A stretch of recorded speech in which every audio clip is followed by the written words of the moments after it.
দেখো বন্ধুরা, আমরা অবশেষে চলে এসেছি আমাদের প্রত্যাশিত এলিফ্যান্টা কেভসের দ্বীপে।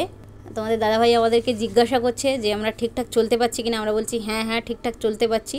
তার কারণ হলো আমরা 470 থেকে 80টা সিঁড়ি ভেঙে উপরে এসেছি, আর এখনও পর্যন্ত আমাদের যেতে হবে প্রায় 40 থেকে 45 মিনিট পাহাড়ি রাস্তা ধরে। পাহাড়ের উপরে উঠতে হবে। দেখো আমরা যা চলেছি। আর এলিফ্যান্টা কেভসে আসার একমাত্র উদ্দেশ্য হলো যে মহারাষ্ট্রের ছত্রপতি শিবাজি মহারাজ যুদ্ধের জন্য যে কামান বসিয়েছিলেন সেই কামানটি দেখার উদ্দেশ্যে আমরা যাচ্ছি।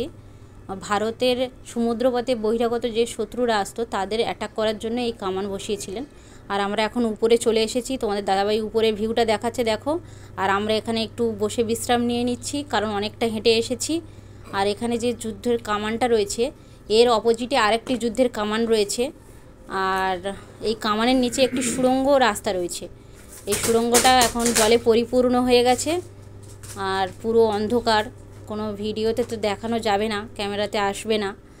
আর দেখো এখানে ভিউটা কত সুন্দর। আর কামানটা দেখো এত সুন্দর এখনও রয়েছে, কোনো জং আসেনি।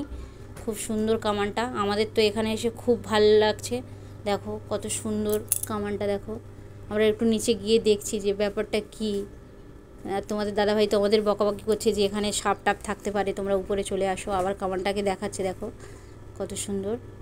আর আমরা বকাবকি করার জন্য আমরা উপরে চলে যাচ্ছি আর থাকছি না এখানে। আমাদের তো এখানে এসে খুব ভালো লেগেছে। তোমাদের যদি ভিডিওটা ভালো লাগে তাহলে আমাদের চ্যানেলটাকে সাবস্ক্রাইব করো, লাইক করো, বেশি বেশি করে শেয়ার করো। আর তোমরা সবাই খুব ভালো থেকো আর সাবধানে থেকো।